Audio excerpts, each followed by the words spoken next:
ask and know the problem first, and then make the product.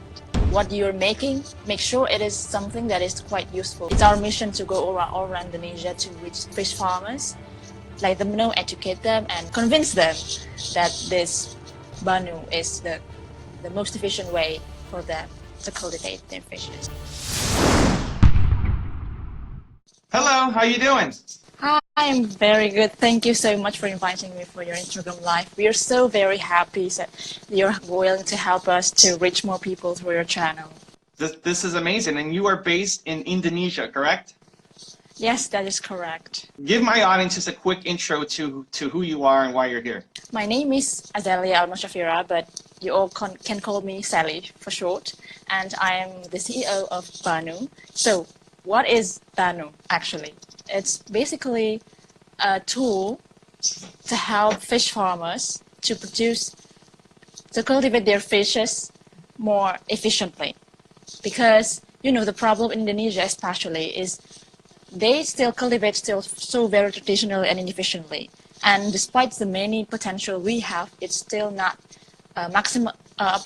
optimally cultivated. Or you might say, sorry if my English is not proficient. And no, it's great. I really wanted to see what technology can do to help them. And so we developed a product that is the Banu itself. It integrates microbial generator and then IoT sensor and solar panel to help them make their pond, as you say, more sustainably developed. And then it is why we use solar panels, so that it can be reached throughout Indonesia, even to the areas without electricity. So basically, Banu is an integration of technology to help fish farmers to make their productivity and profitability increase and their cultivation more sustainable. That is it. I love it. So Sally is here because I partnered up with Cisco, I guess about a month or two ago, and they were putting together a program called the Global Problem Solver Challenge 2019, where they were basically investing into young entrepreneurs around the world who are trying to solve some of society's biggest problems. And we helped promote that contest. And Sally here won the People's Choice Award and won a grant from Cisco to then be able to invest and grow her business from Indonesia. And I said, I love it. Let's bring you on the channel as well and hopefully give some more exposure. So first off, what are you going to use the money for? So you won some money from Cisco. How are you going to use it in your business to expand? First of all, it is to perfect our product. I mean, it's almost ready to be marketed, almost ready to be used for the mass production, but it still has a little minor imperfections maybe, because Indonesia is very humid and the temperature is kind of very high. It's hot in here. It's hot in Indonesia, so we have to develop a product with a casing, with the materials that can bear the heat in Indonesia, or maybe the weather and maybe the salinity, all that kind of stuff. We are still searching for the perfect combination of every specs and every part, so that it can be used in every part of Indonesia. That is as perfect as possible and as with the highest utility as possible in every part of Indonesia.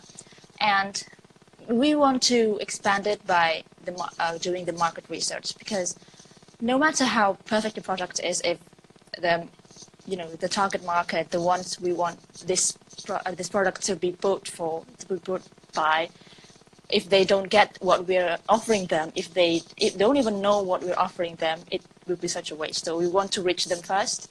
We want to let them know what this product can do to them, how Banu can help them be more prosper, be more resilient and independent.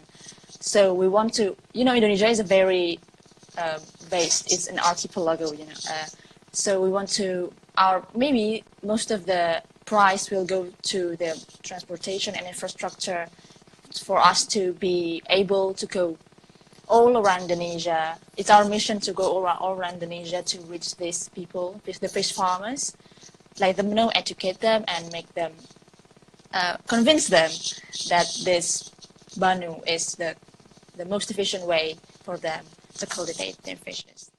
So how did you find out about the contest? I mean, there's a lot of, for the entrepreneurs listening, there's a lot of entrepreneurs who are trying to raise the money to start their business, to research and get their company off the ground. And here you are in Indonesia, you know, getting money from a big North American company. How did you find out about the Cisco Global Problem Solving Challenge, and what made you want to apply for it? We've actively been looking for these kind of things, the competitions or maybe programs that can help us not only in funding, but also to make our brand, maybe our existence and our development be more known to the world. Because we don't only want to help the fish farmers in Indonesia. Maybe in the long term, we will be able to help the fish farmers or aquaculture or everyone in aquaculture in the world. So we want everyone all around the world, not only in our country, to be able to participate and know what we are doing and what we are planning to do. So this is why we want to apply to Cisco, because I know they don't only support us with their funding, but also to connect us with a lot of influential people like you, Mr. Evan, maybe, and make us and help us to expand our growth, especially market growth, and maximize our exposure to the whole world and to the peoples in social media, especially because it's quite an important thing that people in the internet know about this, because this connects to the internet. This is a innovation of connectivity that connects other people, fish farmers to the world, fish farmers to the distributors, and we as the innovators to the world. This is an important thing for us. So Cisco has been very helpful. This is actually all thanks to Cisco that we are able to be here to connect and to discuss this with you. So yeah, it's basically why we joined, to make our development growth and more well known to the world. What advice would you have for other young entrepreneurs who may be watching, who have an idea but they haven't fully released it yet, they haven't gotten market acceptance yet? What advice would you have for other young entrepreneurs? I don't have many words about that, because we are also still looking for the most correct formula to make the market accept our product. But I think that the best way to start it is, first of all, make the product itself, what you're making, make sure it is something that is quite useful, not only, oh, I have some technology that can be implemented for this, but you don't really know what's happening out there. Maybe start with knowing the environment around you first, what's really the problem, the nearest problem and the most urgent problem, and you make the solution for it. Because if you already have the product but you don't even know what's going on, it might be futile. The product is done, the product is already perfect, but when you offer it to the people, they say, oh, we don't need it, or we don't need it yet, we're already here. And if you have not managed to change the perspective, change the way the thing for too long, it might be not a good idea, because the product and the market is more often than not different things that is hard to collaborate or communicate against each other. The product is perfect, but the market don't need it, or the market needs something, but the product is not easy to build, or you don't know how to build it. So I think the best way is to ask and know the problem first, and then make the product. And if the product is perfect already, test it again with them. Test it again, and if it's accepted, go with it. Yeah, I I love don't it. know if that's useful. Yeah, it's just useful No, for it's people. I great. mean, we're just going through the motion too. We've been trying to find out how maybe if people a better advice, we will really appreciate that. And if there maybe someone in the comment section, if you really have any advice or experience, we will be very grateful too for that. What are you struggling with the most right now then? Yeah, that's it. The product plus the market. Yeah, the product itself, if it stands alone, it's good, and the market itself, what they need, is actually aligned with what we are making. But the process of making them having a parallel lines. I mean, making them accept, or maybe even making the product seem to be suitable with how what they need, what they actually need. It's hard. I mean, it's maybe we are in the product market fit, if we may say, but it's a hard thing because Indonesia is very diverse. It's very diverse, and it's still very traditional. Traditional. I mean, the fish farmers is still not. They still don't have that many technological advancement about their cultivation. So it might take few, maybe a year or two to make them understand what they can do with Banu if they cultivate help of Banu. That is the hardest part of this. I mean, the development is not as hard as that because it's our expertise. It's what we've been doing. We are certain that this product is useful, but to make the market be convinced that this product is useful is the hardest part, actually. Yeah, I mean, Indonesia is still very pragmatic about these kind of things. It's a challenge for us to And you're market selling our to product in here. individual farmers, like individual fish farmers? That's who you're selling to? We actually have two channels, the B2B and the B2C. B2C one, because we have two kinds of products. The one that only has the microbial generator, and the one that has all the integrated parts. We want the long-term target market to be the individual fish farmers because we want to make them more independent. They don't so that they don't need much help from the higher ups to be able to cultivate efficiently.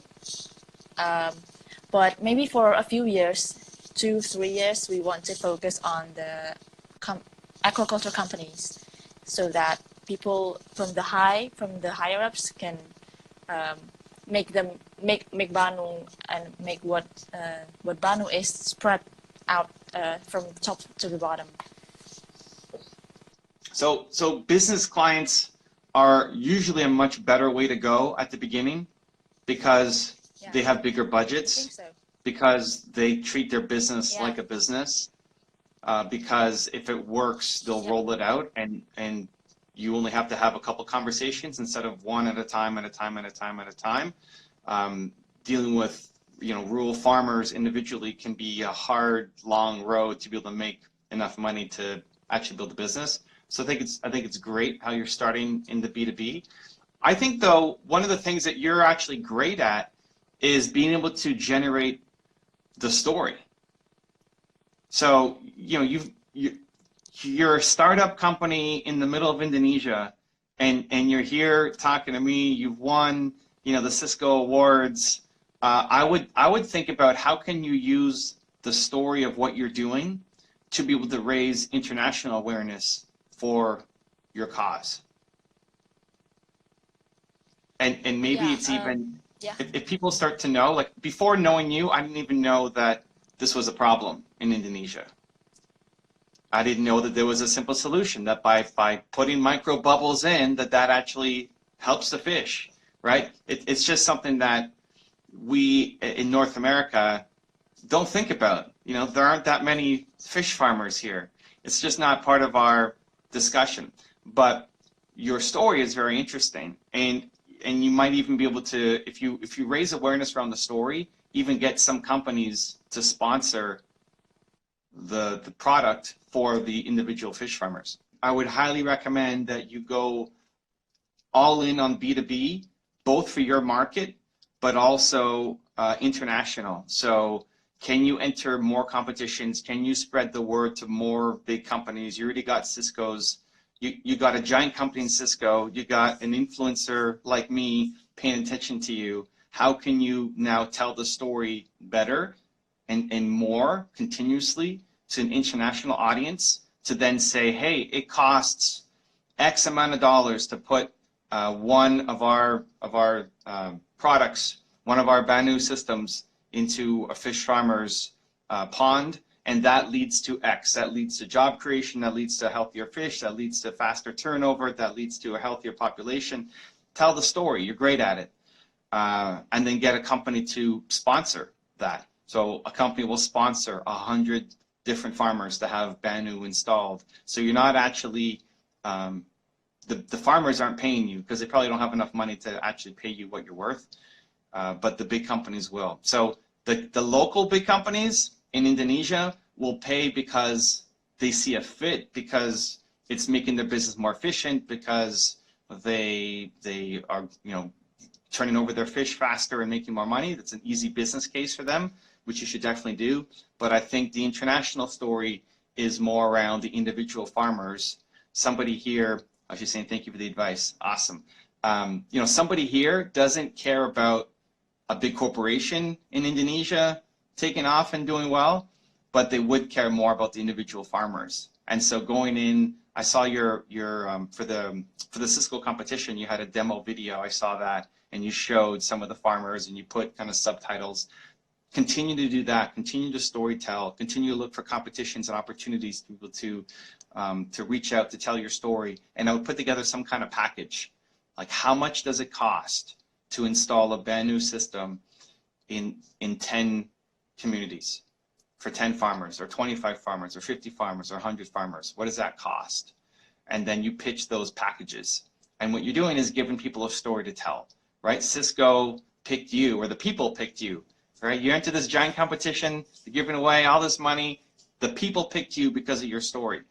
And so now being able to see your story continue to grow, the fact that these farmers are now building businesses, just like the microfinancing stories, right? Why did I raise $100,000 for Kiva?